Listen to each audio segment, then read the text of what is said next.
What's up, guys? It's Coach Grant with First Down Training, and today we're going to be talking about 4 terms that wide receivers need to learn, okay? So we're going to be talking about terms you guys need to learn at the top of the route that is going to help your overall football IQ improve, terms about specific defensive looks, like what this DB's in, what that DB's in, what those terms specifically mean, and what those coverage looks mean. So this video is going to help you guys dramatically improve your football IQ, so I hope it gives you guys some value, but also, fellas, next to football IQ, you got to be able to perform on the field. So if you're not sure what exercises to do, what workouts to do, what drills to do for the specific sets, reps, and you want a full 4-week-long wide receiver training schedule, check out that very first link in the description, fellas, for our 28-day on-field wide receiver workout plan. It's a 28-day plan. Everything's broken down. Names of the drills, specific sets and reps, rest periods, all the above. And then we give you a 30-minute long instructional video where we break down each drill, the benefit of each drill, and then a live full-speed example of it. So check out that very first link in the description, fellas. Our best program we got. Let's get started with this video. So first thing I want to talk about is the trigger step, okay? So a trigger step is where you snap down. Now, a lot of people ask me like, hey, coach, what routes do I snap down on? What routes do I?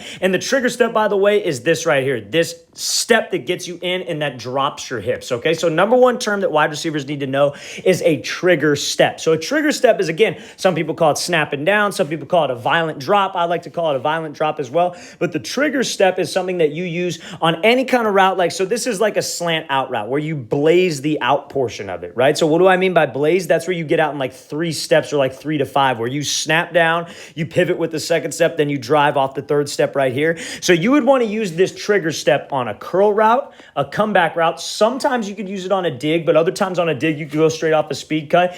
You could use it on like a stop route where you just stop right at the top of the break, and then any kind of slant out route or a post out route, right? So anytime you guys feel the need to drop your hips and make a quick, tight change of direction, that's when you use that trigger step, okay? So that's a term that wide receivers need to know, because anybody that's been told you want to, and I've been told the same thing, you want to go beat the drums. I call it milking the cow. You want to go milk the cow at the top of the break. That's completely wrong. The trigger step is what you guys need to be able to do to get yourself in and out of a break. Now, why does this benefit you, right? Because it helps you sell vertical longer, okay? So everybody knows that what gets a DB to bite on any kind of route is being a salesman, right? So whether I'm running a curl route coming back to the ball, coming back to the ball, or a slant out route, I have to sell vertical in this case, and I have to sell slant in this case. And how I sell slant is by being in stride, actually having speed, and actually committing with my hips and my shoulders. Now, if I get to the top of this break, and imagine if Judy tried to beat the drum right here and he chopped all these steps, that DB is going to have all the time in the world to react. We want to have a sudden drop, be right in stride into the drop,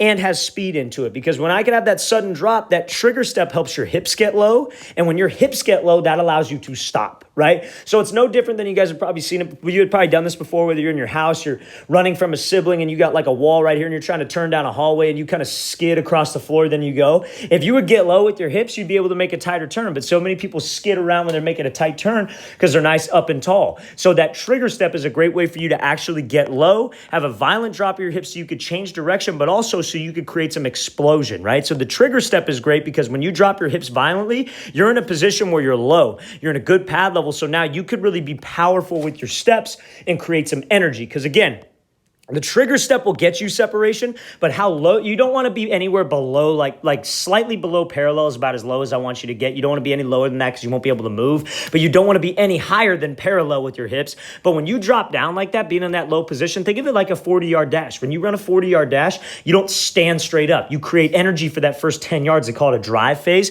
This is like that drive phase to turn into acceleration so you could extend and widen the distance with this DB. That's a great example from Jerry Jeudy. So the number one term wide receivers need to learn. The first one we're talking about today is the trigger step. Let's watch it again full speed. This will really change your route running if you guys can understand how to snap down and how to get in and out of breaks. So now we're going to be talking about the difference between an off-man DB and a zone coverage DB, okay? So now, off-man is one of those things that you're going to see a lot, like if it's cover 0, cover 1, maybe sometimes in like a 2-man situation, but really it's going to be, we're going to talk about the 2 differences, right? So the main thing is we're going to watch this dig route here against an inside shade DB where we stem him, but main thing is, now let's take a look at this zone coverage DB in a second. So the main difference between these two is that one of them is looking at you and one of them is looking at the quarterback, right? So you got man eyes and then you have zone coverage eyes. So man eyes for a receiver, we're not going to get into the whole entire coverage today. But the thing about like a DB, knowing what a DB is in, is just really based on his eyes, his stance, how he's playing you.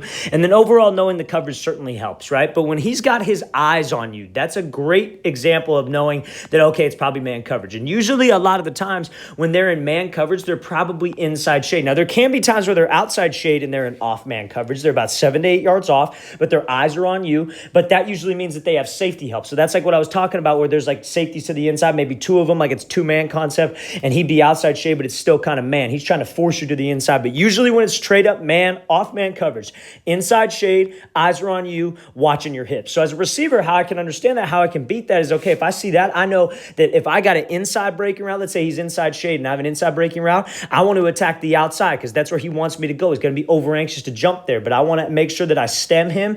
If you had a route like a post and he was lined up inside, you want to just attack that outside shoulder straight away, get him to turn those hips, then I could slip under. Now, if he were to be inside shade and you have an outside breaking route, I'd want to attack his leverage because the whole reason he's an off man inside shade is to protect the inside. So I'd attack him, he'd keep his leverage, and then he'd keep his leverage to the inside, then I would create all this space for me. So that's the thing. That's how you can see off man. Now, we're going to play both of these clips full speed in a second, fellas. But now you see how we're here. This DB's outside shade. His eyes are where? The quarterback. That's zone eyes. He's looking at that quarterback. He's trying to keep everything in front of him. So he's bailing. He's probably got this deep third or deep fourth of the field. That's how you guys can tell the difference. So the second and third like kind of vocabulary that you guys can learn as a wide receiver, terms that you can learn as a wide receiver and need to learn, is the difference between man coverage eyes, zone coverage eyes, and a man coverage DB and a zone coverage DB, okay? Obviously, press man, that's the easy one. That's the easy one to figure out. But off man, zone. Now, why is it important to know the difference between these two? Because you know the difference, but it kind of looks the same, right? When you got zone coverage like this, a lot of the times the quarterback just needs you to be at a spot. He doesn't need you to do all these fancy moves and go. Quarterback, chances are, is going through progressions. He's going through his zone coverage reads, and you got to get to the spot on time, so you don't need to waste all this time. Like this route right here, like let's say he was running just a straight up comeback. He doesn't need, or let's say he was running like a post, right? So let's say he was running a post, for example. We just need you to break on the post and go. We don't need you to do this fancy like rocker step or do all these like different fancy like stems. We don't need you to change tempo, then burst up, then run a post. It's zone coverage. Nobody cares. The DB isn't even watching you. He's looking at the quarterback. So you just need to get to the spot. You need to sell vertical like you're supposed to and make a quick change of direction. Now, in the case that we're looking at over here, this DB is actually watching me. So if I just try to just go run this thing and just go run into the dig, he's going to be all over it because he's in man coverage. So now's the time where I get to maybe the top of the route and you see how he works this square cut at the top of the break. Or maybe we work a rocker step. Maybe we change the tempo a little bit. Then we burst up and run.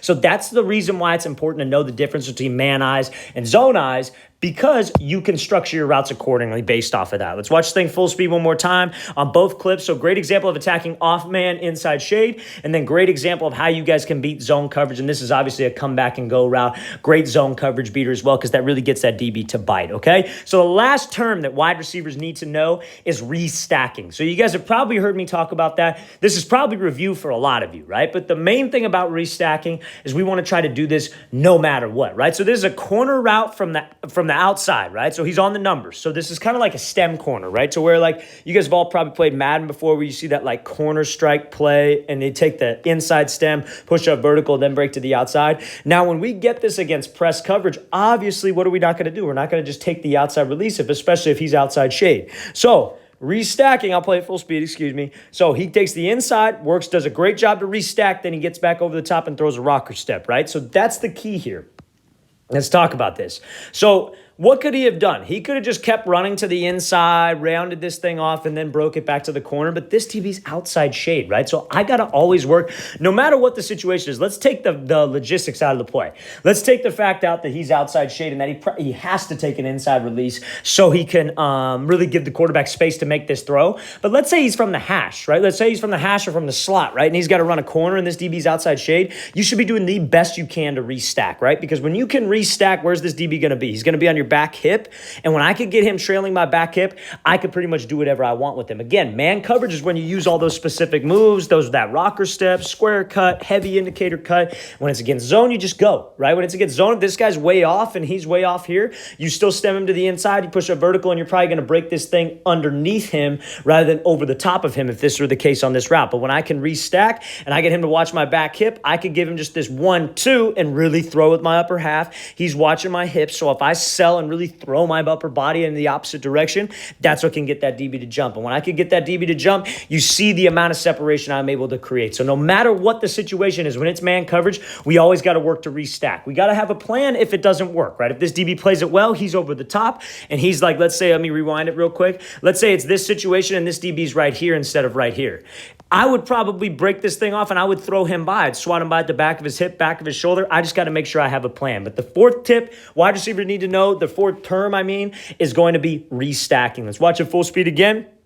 Great job attacking that leverage, pushing to restack, hitting him with that rocker step at the top of the break. Great route there by Rashad Bateman. All right, guys, we want to thank you for watching. I really appreciate it. If you guys have any questions at all, please don't hesitate to leave those in the comments below. I'll get back to you as soon as I possibly can. Always appreciate the feedback. And again, fellas, 28-day on-field wide receiver workout plan, 4-week on-field plan for wide receivers to improve their skills, improve their route running, press releases, catching ability, balance, explosiveness, all the above, specific drills, sets and reps, and then a video where we break down each drill, show a full speed example. Very first link in the description. Hope you guys could check it out. I'll see you guys next time.